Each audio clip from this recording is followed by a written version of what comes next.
Good afternoon. My name is Jennifer Dotson of Highland Park Poetry, and today I'm your host of Poetry Today.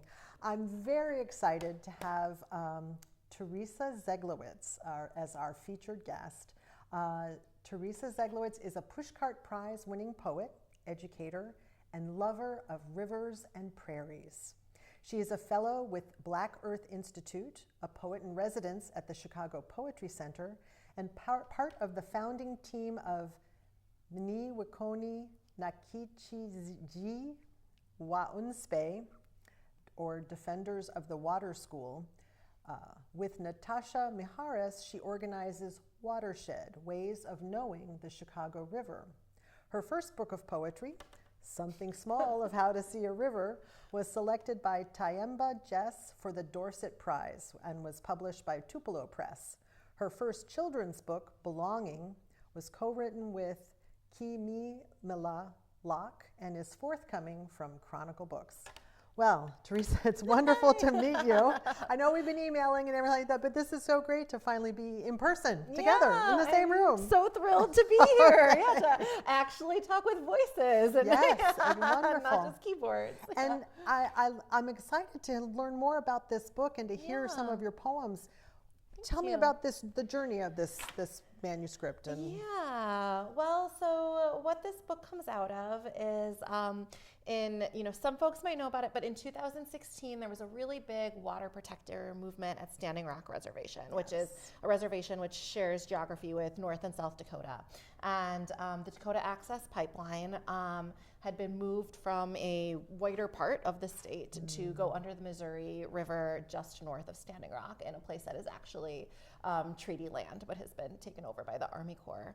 And so a lot of people gathered in this indigenous and youth-led movement to work to stop the pipeline. It was an amazing place. Sometimes there was up to 10,000 people there just living on the land, taking care of each other. And my friend Elena Eagleshield started a school for the kids at the camp, and I had been an elementary school teacher on another neighboring reservation, Rosebud, and she invited me to help her co-run a school at the camp. And so I lived there for 5 months, and so the book comes out of that experience. Oh my goodness. Wow. Okay. So after that, were you writing poetry as it was happening, or was that sort of after it was over? Yeah, no, definitely not. Yeah, I mean, the camp, again, like there's all these people living there, on the land, through, I was there from August through December. So, lots of different seasons in the Dakotas, right? And December's kind of cold. Oh, yeah, a little bit chilly. It was a little bit chilly.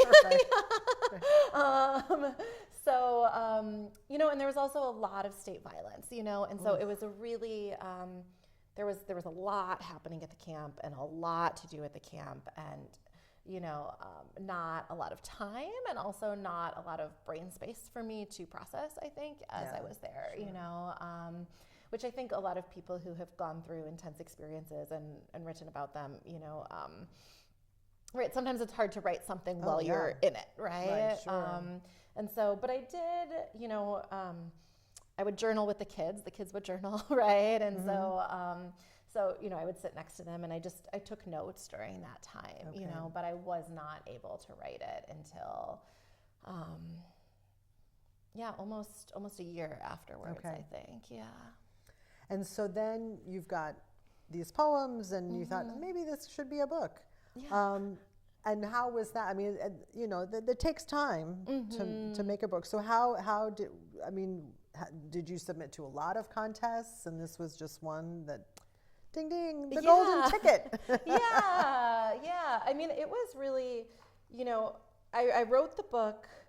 Well, I was pregnant when I wrote the book, so I wrote the book with a, impending bodily deadline.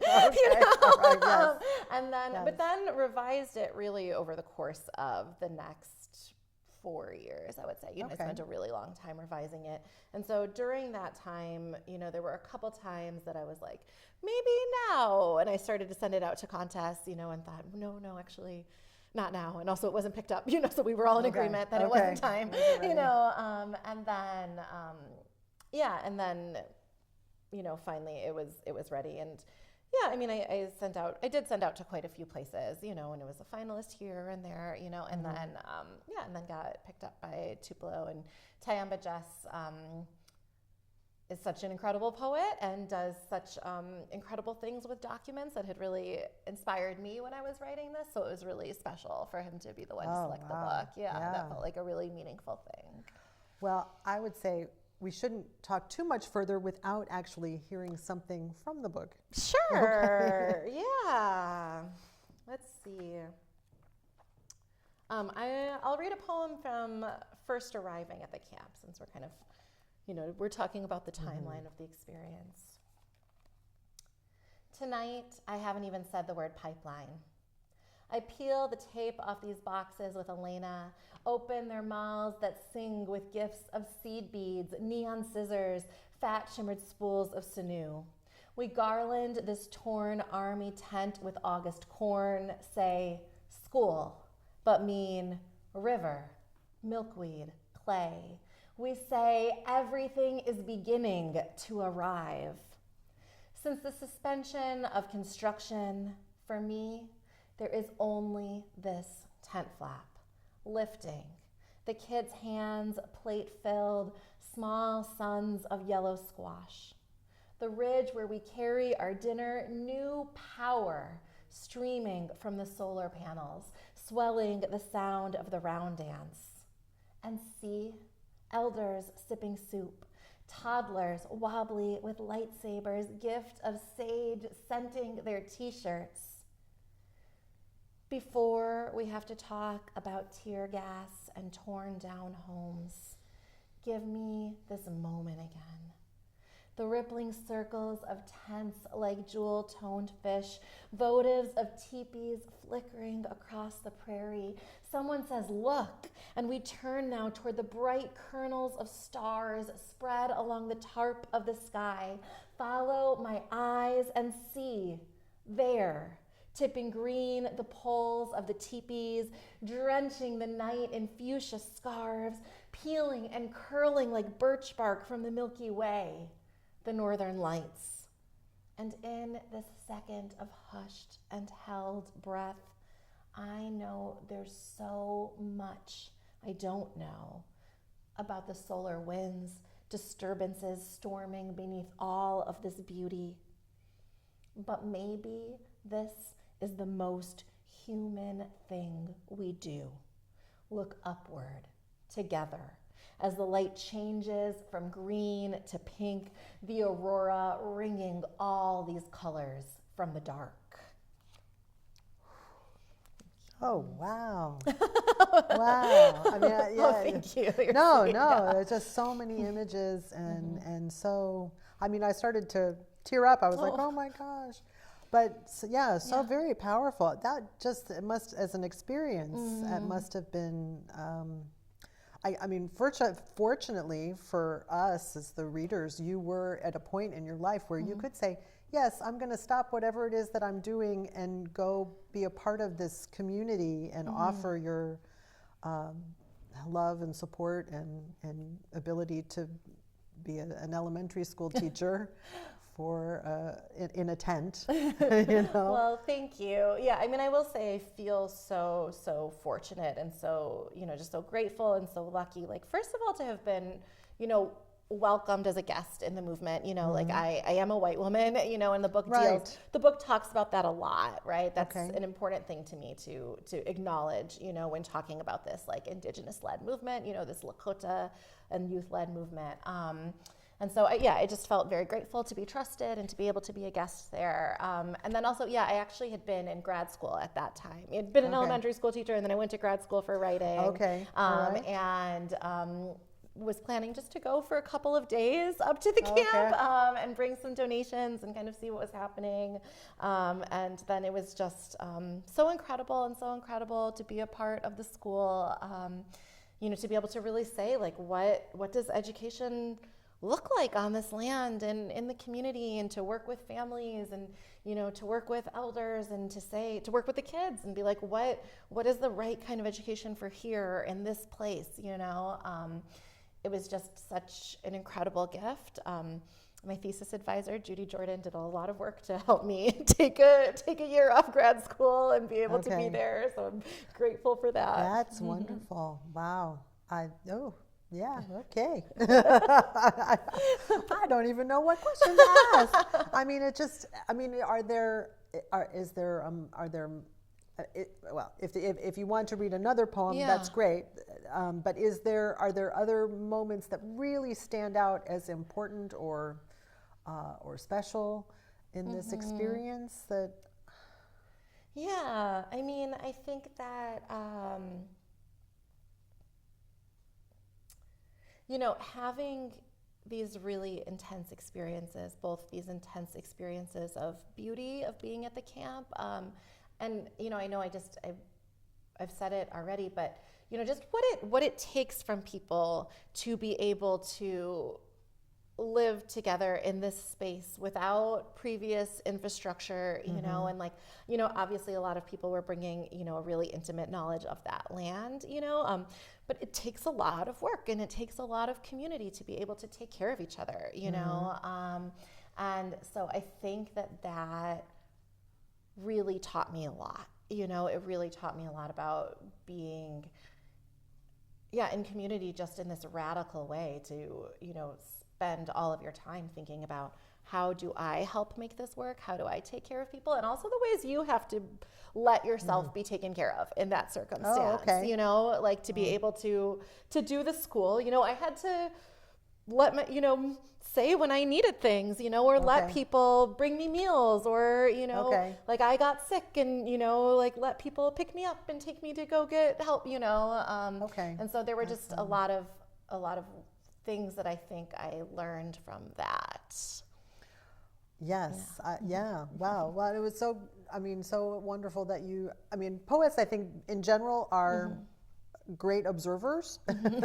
So I think that was helpful, and that you were also so open to the experience, that you went into it saying, yes, yes, I will be here. And yes, I will do whatever I need to do to make this work and contribute something to this community. And that's amazing. Well, thank you. And again, I really want to acknowledge a lot of people really, helped me and supported me and made me feel welcome, and also taught me how to do what was happening there. Sure. 'Cause I had been a teacher, but I hadn't done this.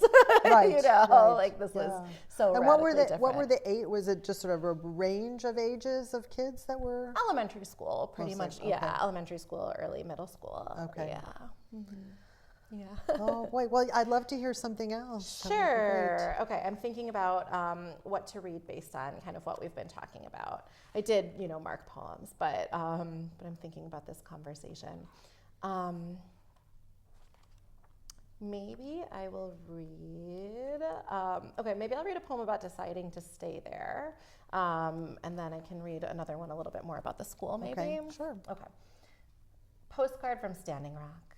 This is one thing I didn't say is that my husband also was under the impression I was going there for 2 days. Oh and I stayed for 5 months. Wow. Okay. So big shout out to yeah. Okay. So this is a poem for him, or to him and for him. Postcard from Standing Rock. I wish you were here. I know every day I was supposed to leave yesterday. Pack up the hollow bones of the tent, stop feeling each night like a stowaway in the sway of the grass. But you know how I love this work. The tiny snapping turtles in the river, the wild plums tart on my tongue, my days full with kids weaving drums, the bright sinew holding everything together. You're already back in Missouri, keeping lit our garage sale lamps when after school, Val and Elena surprise me with a camper. Home, sweet home, sign hung on the door. And the deep blue curtains Val stitched just for me, with strawberry Pop-Tarts in the cabinets nestling in like honeysuckle nectar. And I know then I can stay, and I will. Nestling in like honeysuckle nectar, with strawberry Pop-Tarts in the cabinets and the deep blue curtains Val stitched just for me, with the camper "Home Sweet Home" sign hung on the door. When after school, Val and Elena surprised me, you were already back in Missouri, keeping lit our garage sale lamps, holding everything together. My days full with kids weaving drums, brights anew, the wild plums tart on my tongue, this work, the tiny snapping turtles in the river. Know how I love you. But in the sway of the grass, I stop feeling each night like a stowaway, the hollow bones of the tent packed up yesterday. I was supposed to leave, I know. Every day, I wish you were here. Oh, wow. Now I have a question for you about that particular, as a technical question, which is that it seems like I don't know, is there a particular name for this form? I read it and I was like, oh, I don't remember the name for what it's called. But but it is a poem, it's because a mirror. All right. It's so, and of course, as you hear, you go, oh, I heard that one way, and now I'm hearing it in a new way. It's very cool. That was well done. Very well done. Yeah. Oh. And of course, I did think about Pop-Tarts because there was recently a woman who I think rode across from like Los Angeles to Japan or something ridiculous like that. And she was trying to beat a world record for anybody to do that, and she did it solo. She had first done the journey as a part of a foursome, but then she did it solo. Oh my gosh! Right, but she said that the best food for recovery or for anything is Pop-Tarts. They're easy, they're in their little package, you can eat them without a toaster, quick calories. And enough sugar to get you going. Right, exactly. So best recovery food, I think is right. That's an amazing story. Oh my goodness. Well, so now you have something in common with someone who rode across the Pacific Ocean. It's my love of Pop-Tarts, connects me to accomplishment. That's right. Now you said that there was another poem you wanted to read about. Well, let me read a poem a little bit more. Where are we kind of time-wise, perhaps? Is that okay for me to? We're in the midpoint. Okay, all right, great. This one's a little bit longer, if that's okay. That's fine. Okay. And so this is, the poems that I read previously both came from kind of early in the camp, and early on, there wasn't a lot of police violence. The construction had been temporarily suspended. And so at that point, the camp was obviously for this purpose, but also really celebratory, really just a lot of joy, a lot of community, a lot of gathering, and then, I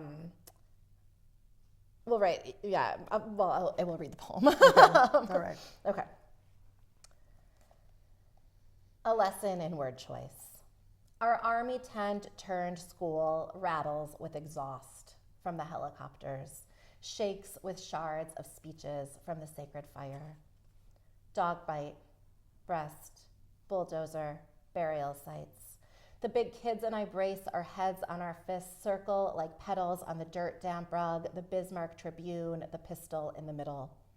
Jaden begins the headline. I'm actually going to pause quick and just say this since you all can't see the book. But there is a headline of a newspaper article that is broken up through the poem. And the newspaper article, this happened after an incident in which dogs were unleashed on the activists who were being peaceful. And the headline was protesters injured dogs at construction site. And so that is woven throughout this poem. Jaden begins the headline. Protesters. They call us protesters, he says, to make it sound like we want to fight, but we're protectors. We protect the water for everyone. Yesterday started as a prayer walk. Banners, regalia, cedar, children chatting, chanting, pouring luminous as a river into the container of the highway's edge, until somebody got a call.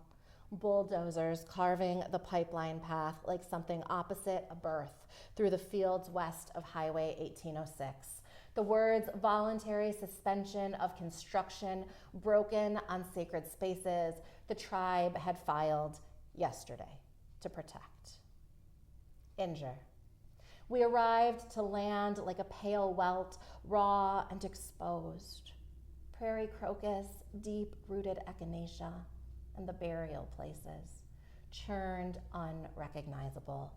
Behind barbed wire, the growl of bulldozers, glossy German shepherd tongues. Dogs. Frankie says, they don't even say the dogs were biting people. It's like we attacked them first. In the chaos of rising fists, horses painted with hands, ticking helicopter blades, canine noses wet with blood. It was the woman, grasping one another, who lay down where the mouth of the dozer was meant to swallow next, planted their bodies until the machine retreated.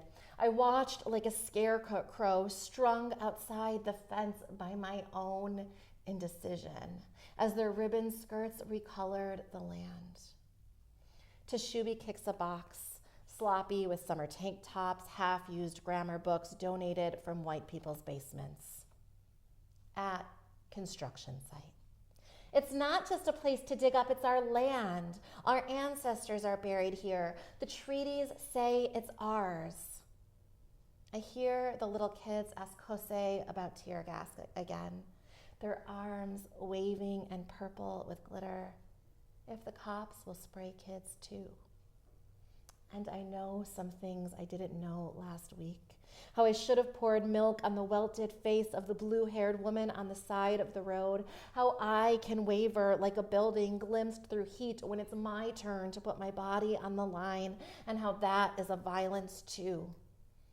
Through the speaker, we hear a fragment of an elder's speech, a reminder that every choice we make is a ceremony. Our faces are green in the tense military issue glow. And a few miles away in St. Anthony, red and blue lights of police barb a fence around each school bus, escort white children back to white homes. And when the state says protect, we all know who they mean. Ooh. Oh boy. Okay. Wow. It's incredibly powerful, and you read it very well too. Thank you. So that's important too. But the conflict between the violence and the inversion of the words, or the inversion of the situation that the protesters were harming or hurting the dogs is wow.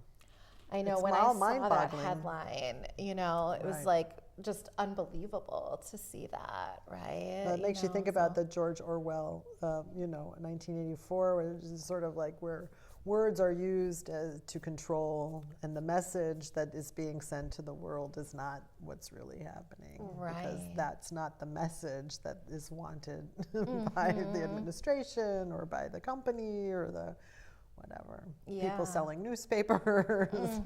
So that's really tough. Right, like obviously the state of North Dakota, I was coming from a different place than we were, right. So the news that came from North Dakota was, so much of the news, I think, missed so much of what was happening, Wow. and so. And I wonder if this book is going to be an example of, because, right, at some point people, obviously the words you talk about in here were the, saving the river, protecting the river for everyone. This river doesn't just nourish this little community. Right. It nourishes much of America. Right, And right. so the Missouri River. that's a big river. It's not like a small, this is just like a little pond, or this is a big body of water. Right. And that multiple people are impacted. And of course I can't help but think we're encountering a new violation of this type of, with the water, everything I read about AI and how those server centers are just using the water kind of ruining the water, Right. and then sort of saying, oh, well, that's just the cost of doing business, because Right. everybody wants to be able to ask AI, oh, how do I, do blah, blah, blah, as opposed to, since we're not thinking for ourselves anymore, Right. I know it's terrifying on so many levels, right? And how I think how quickly it has become integrated in so many facets of people's lives. And I Yeah. think how easy it is for people to say, oh, I'll make this cute artwork, or I'll use this to play on this thing, Right. right? And like how normalized it's become very quickly, right? And Yes. what we lose on so many levels is really terrifying, It and how distanced, I think that one thing I think about so much is like how how we can feel connected to the waters wherever we are, even if we're in a city, right? Right. The Chicago River is my obsession right now, but how we can feel connected to the water and connected to the stories of that place, even if that's not something we've had in the past, something Right. we've grown up Sure. with, and I think about that too when I think about AI, right? Like when you're doing something on the computer, you don't feel the river that's being, Sure. that's Right. being Yeah. changed, right? Like you don't feel the impact on the ecosystem, right? And, just that deep level of disconnection. Right. Yeah. Well, we just do need to wind things Yes. up, but I did want to ask you about watershed ways of knowing the Chicago River. So you want to briefly talk about that? Sure. Okay. Yeah. Well, okay. That's very related to what I was just saying. I think like, again, I'm just sort of obsessed with this idea of like, I didn't really grow up understanding, the waters where I was as a place, right? I grew up in Chicago or in the suburbs and then moved away and just moved back 5 years ago. And I've, really been kind of obsessing about like, what does it mean to build that for ourselves if that's not something we've had? And how do we understand, water has such memory. How do we understand all of these stories that are here? And how can we imagine things differently? How do we make choices differently if we understand those stories and feel this sense of connection? And so I run this with my friend Natasha Miharis, who's an incredible poet and visual artist as well. And what we do, we did a few of them last summer, and we're just doing one this summer, but we'll start up again next summer. But we, the core of the programming is we run these kayak trips on the Chicago River, and we partner with Urban Rivers, which is a wonderful organization.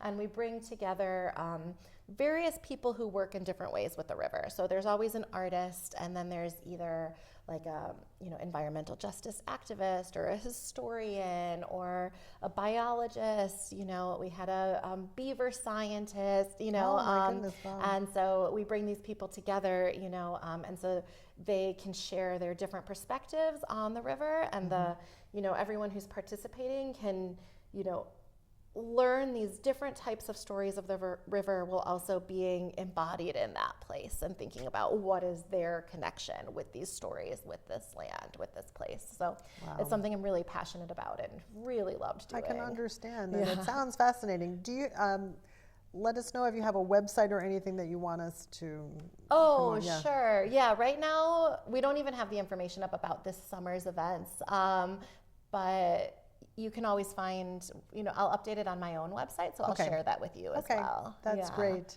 Well, we're very excited because Teressa is going to be a guest and featured poet reading at Secret World Books on Saturday, July 11th, starting at 4 p.m.